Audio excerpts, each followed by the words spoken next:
لا حول ولا قوة إلا بالله العلي العظيم. أعوذ بالله السميع العليم من الشيطان اللعين الرجيم. بسم الله الرحمن الرحيم. الحمد لله رب العالمين والصلاة والسلام وتحية الإكرام على أشرف الأنبياء والمرسلين وعلى آله الطيبين الطاهرين ولعنة الله على أعدائهم أجمعين. أما بعد، فقد قال حسين بن علي عليه الصلاة والسلام: اركب بنفسي أنت يا أخي حتى تلقاهم فتقول لهم ما لكم وما بدا لكم وتسألهم عما جاء بهم. امام مظلوم کربلا جناب ابو الفضل عباس سے کہتے ہیں، میری جان تم پر فدا ہو میرے بھائی، گھوڑے پہ سوار ہو جاؤ، ان کے پاس جا کر ان سے پوچھو تمہیں کیا ہو گیا ہے، ادھر کس لیے آ رہے ہو. یہ 9 محرم ہے اور امام مظلوم کربلا کے خیمے پہ حملہ ہو گیا. عزیزان محترم، 9 محرم کو بہت سی چیزیں ہوئی ہیں. خاص طریقے سے شمر نے ابن زیاد سے خط لیا اور نخلیہ چھاونی کو یزید کے لشکر کی طرف سے جلدی نکلا اور 9 محرم کو وہ کربلا پہنچ گیا. ابن زیاد کا خط ابن سعد کے سامنے ہے. ابن سعد نے شمر سے کہا تیرا کھانا خراب ہو، تیرے لیے کیسے بدترین اور شرمناک پیغام لے کر آیا ہے، خدا کی قسم تو ہی نے میری طرف سے تحریر کردہ پیش کو ابن زیاد کو روک کر سارا کام خراب کر دیا. مجھے امید تھی کہ صلح کے بات ہو جائے گی. بہت سی باتیں تھیں عمر سعد اور شمر میں ابن زیاد کا خط کے لے کے. انجام کار عمر سعد نے 9 محرم کو شام خود کو امام حسین کے ساتھ جنگ کرنے کے لیے بالکل تیار کر دیا، اور امام جعفر صادق نے فرمایا کہ تاسوعہ 9 محرم وہ دن ہے جس میں امام حسین ان کے اصحاب کا محاصرہ کر لیا گیا اور لشکر اسی طرح شہید ہو جاتا ہے. کوفہ اور شام کے ان چاروں طرف سے گھیر لیا.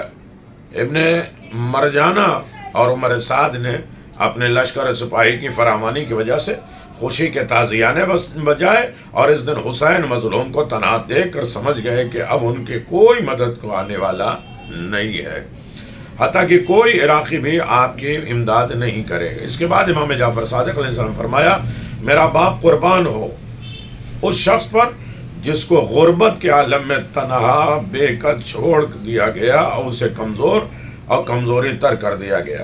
امان نامہ کوفے میں شمر ملون نے ابن زیاد سے عمر سعد کی معزولی کا خط لیا اور اس نے عبیداللہ ابن معل کو حضرت عباس کے والدہ ام البنین کی پھوپھی تھی اور ابن زیاد سے کہا کہ اے ہمارے بھانجے حسین کے ہمراہ اگر آپ مسئلہ سمجھتے ہیں تو ان کے لیے امان نامہ ہے. عبیداللہ ابن زیاد نے پیشکش کو قبول کیا، اپنے کاتب سے لکھوایا امان نامہ. امان نامے کو جناب عباس نے ٹھکرا دیا. بڑی لمبی تفصیل بات ہے کہ آقا حسین کو امان نہیں اور مجھے امان. اعلان جنگ اور دشمنوں کی سفارائی اور اس کے بعد 9 محرم کو اعلان جنگ ہو گیا.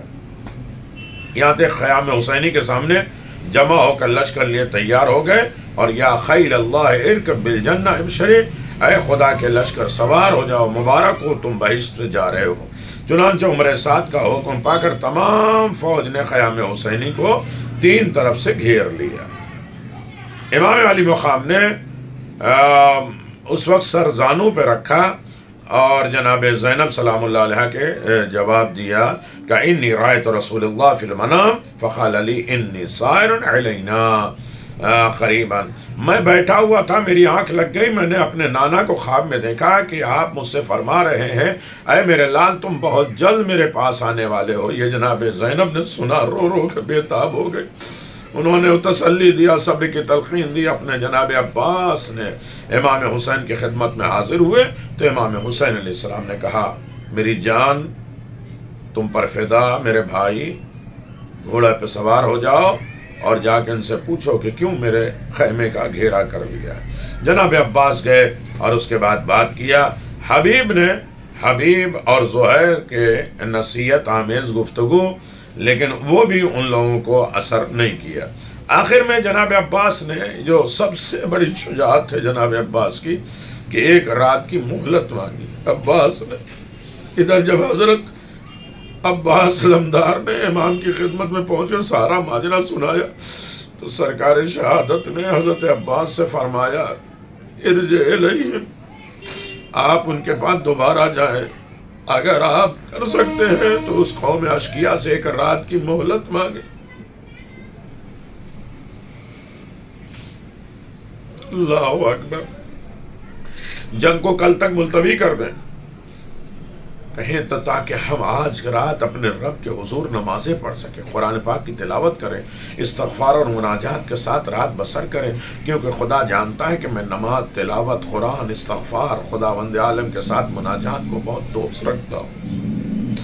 ابو الفضل عباس گئے، بات کیا، اور یہ مہلت پہ تبصرہ ہوا، یہاں تک کہ امام نے آج کی رات کی مہلت نماز، تلاوت، مناجات، استغفار کے لیے طلب کی، اور اسے بخوبی اندازہ لگا سکتے ہیں کہ امام علی مقام کو ان چیزوں سے کس قدر محبت تھی۔ یقیناً امام حسین علیہ السلام نے، جو امام الشہداء ہیں، زیارت نامہ میں آپ کہتے ہیں اشہد انک قد اقمت الصلاۃ واتیت الزکاۃ وامرت بالمعروف ونہیت عن المنکر اطاعت اللہ ورسولہ حتی اتاک الیقین، میں گواہی دیتا ہوں کہ آپ نے نماز کو برپا کیا ہے، زکوٰۃ کو ادا کیا ہے، امر بالمعروف نہی عن المنکر کے فرائض کو پورا کیا، اللہ اور اس کے رسول کی اطاعت کی، یہاں تک کہ آپ نے شہادت کا جام نوش کیا۔ تو یہ 9 محرم ہے، اور 9 محرم یقیناً قیامت کی تاریخ ہے، جن امام حسین علیہ السلام نے سب کچھ کیا۔ اس کے بعد 9 محرم میں شب عاشور بھی آ گیا۔ غرض کی 9 محرم سن 60 ہجری کا سورج غروب ہونے جا رہا ہے، اللہ اکبر، سب اکٹھے ہو گئے، انہوں نے نماز مغربین پڑھی اور کہا، امام زین العابدین فرماتے ہیں کہ میں اگرچہ بیمار تھا، میں نے نماز پڑھی امام کے ساتھ، اور میں خداوند عالم کے بہترین ثنا بیان کرتا ہوں، اور ہر عائش اور رنج میں اس کی حمد بنا ہے۔ اے معبود، میں تیری حمد اس بات پہ بھی بجا لاتا ہوں کہ تم نے ہمارے خاندان کو شرف نبوت عطا کیا، ہمیں حق سننے والے کان، حق دیکھنے والی آنکھیں، روشن آگاہ رکھنے والے دل، اور علوم قرآن اور فقہ دین کا شرف بخشا، تو ہمیں اپنا شکردار بندے میں قرار دیا۔ اما بعد میں اپنے اصحاب سے بہتر باوفا تر کسی اصحاب کو نہیں، اپنے اہل بیت سے بڑھ کر وفادار اور صلہ رحمی کرنے والے کسی اہل بیت کو دیکھتا ہوں۔ خداوند عالم آپ سب کو میری طرف سے جزائے خیر عطا فرمائے۔ میرے نانا رسول خدا نے مجھے خبر دی ہے کہ مجھے عراق کی سرزمین پر لے جایا جائے گا، اور میں اموریہ یا کربلا نامی جگہ پر آ کر قیام کروں گا، اور وہیں پہ میں شہید ہو جاؤں گا۔ اب وہ وقت آ چکا ہے، میں سمجھتا ہوں کہ ہمارا کل کا دن جنگ کے ساتھ ختم ہو جائے گا، اب تم بالکل آزاد ہو، میں نے اپنی بیعت تمہارے گردنوں سے اٹھا لیا ہے، تم سب اس بات کی اجازت ہے کہ رات کی تاریکی میں فائدہ اٹھاتے ہوئے تم سب کے سب ایک میرے اہل بیت کے ساتھ، اپنے گھر والوں کے ساتھ، میرے اہل بیت کے ساتھ آپ چلے جائیے، اپنی جانوں کو موت کے منہ سے نکال لیجئے، اور میں تمہیں آزاد کرتا ہوں، اور میری ہی طلبگاہ اور مجھے رسائی ہے۔ وہ لوگ ہمارے سر کے تلاشی۔ جانثار اور فداکاروں نے جواب دیا کہ لا ارى اللہ ذلك ابدا، مولا خدا وہ دن نہ دیکھا ہے کہ جب ہم آپ کو اکیلا چھوڑ کے گھروں کو چلے جائیں۔ دوسری چیز، ہر وہ فرد بنی ہاشم نے اس جملے کو دہرایا اور امام کے ساتھ عہد وفا کیا۔ جب اولاد عقیل کی باری آئی تو امام نے ان سے مخاطب کیا، حسبکم من القتل بمسلم اذهبوا قد اذنت لکم، مسلم کی شہادت تمہارے لیے کافی ہے، میں اجازت دیتا ہوں کہ تم جاؤ چھوڑ کے۔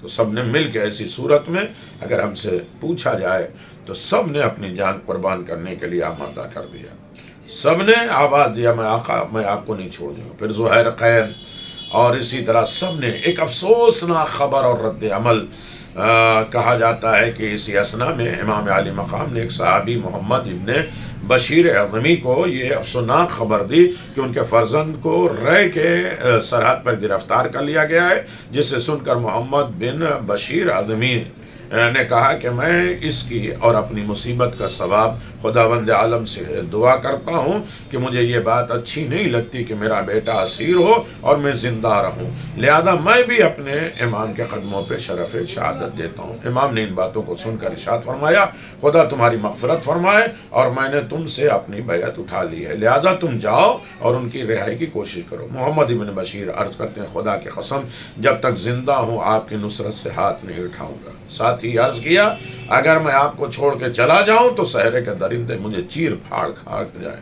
پھر امام نے انہیں کپڑے کے 5 نفیس جوڑے دیے جس کی قیمت 1000 دینار تھی، اور فرمایا یہ قیمتی لباس کسی کو دو تاکہ وہ تمہارے فرزند کی رہائی کا اہتمام کرے۔ پھر جناب قاسم نے کہا تھا الموت احلی عندنا من العسل، موت میرے نزدیک شہد سے زیادہ شیریں ہے۔ حسین ابن علی نے کہا جزاکم اللہ خیرہ۔ اسی طرح امام مظلوم کربلا کے بہت سے الفاظ ہیں، اور خاص طریقے سے سورہ احزاب میں من المؤمنین رجال صدقوا وعاد اللہ علیہ فمنہم من قضا نحبہ ومنہم من ینتظر وبدلوا تبدیلا۔ کچھ مومنین ایسے ہیں جنہوں نے اللہ کے لیے کیے ہوئے وعدے کو سچا کر دیا، اور بعض اپنی ذمہ داری کو پورا کر چکے ہیں، بعض انتظار کر رہے ہیں۔ اسی طرح ایک آیت المؤمنون بحدکم، اسی لیے عاشور کے دن سورہ احزاب کی تلاوت کرنا ہے۔ خیام کی حفاظت کی تدبیر، خیام کے نصب نو، نافع ابن ہلال سے امام کی گفتگو۔ امام علیہ السلام نے فرمایا انی خرجت اتوقع، امام علیہ السلام نے انہیں بتایا کہ میں اس لیے باہر آیا ہوں تاکہ خیمے کے اطراف میں زمین کی بلندی اور پستی کا جائزہ لوں، کہیں پر دشمن کہیں کمینگاہ کا کام نہ لے اور چھپ کے حملہ نہ کر دے۔ امام کے ہاتھ میں ہلال کا ہاتھ تھا۔ اس وقت آپ نے فرمایا ہے اب اللہ وعد اللہ خلق، خدا کی قسم آج کی رات وعدہ وفائی کی رات ہے جس کے خلاف ورزی ممکن نہیں ہے۔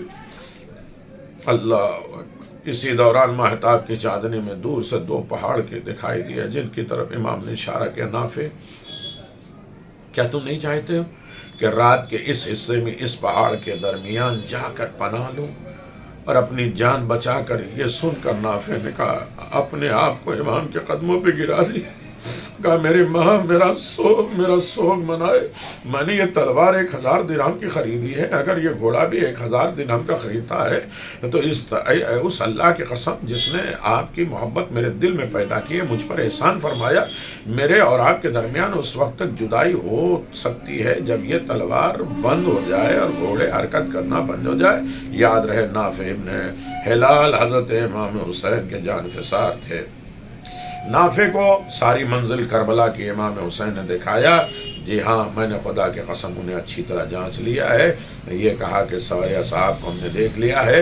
حبیب بن مظاہر نے کہا مجھ پر بھروسہ نہیں، اپنی گردن کاٹ دیں گے، دوبارہ تجدید عہد کرتے ہیں ہم۔ مخدرات عصمت کو امام کی تلقین کی صبر ہے، اور امام زین العابدین علیہ السلام کی ایک فریاد بھی ہے، اور بہت سی چیزیں ہیں جہاں امام حسین علیہ السلام نے آج کی رات میں منعقد کی، امام زمان کو یاد کیا اور فرمایا میرے ماں باپ میرے بھائی مجھ سے بہتر جانتے ہیں جو راہ خدا میں قربان ہو چکے ہیں۔ امام زین العابدین کہتے ہیں کہ جب پھوپھی سے غش طاری ہو گئے اور پھوپھی جو ہے اس عالم میں غربت میں بے ہوش ہو گئی، بہن زینب ام کلثوم فاطمہ رباب خیال رکھنا میری شہادت کے بعد نہ تو غریبان چاک کرنا اور نہ چہرے کا زخمی کرنا اور نہ ہی ایسی کوئی بات کرنا جو تمہاری شان کے خلاف ہو۔ جب پھوپھی سے غشی کی کیفیت ختم ہوئی تو بابا انہیں میرے خیمے میں لے آئے اور خود اپنے خیمے میں تشریف لے گئے۔ یہ 9 محرم کی داستان ہے اور بہت لمبی داستان ہے، جہاں تاشوعہ یعنی اسی دن شہادت کا دن ہو جاتا۔ یہ تو جناب عباس امام حسین کی کیسی اطاعت کی، ایک رات کی مہلت مانگی۔ یہ بھی دن ڈوب گیا، اب سب عاشور آنے والا ہے۔ عاشور کے جہاں اعمال کریں اور حسین نے جس چیز سے محبت کی اس چیز کو ہم اپنائیں۔ الا لعنت اللہ علی قوم الظالمین سیعلم الذین ظلموا ای منقلب ینقلبون۔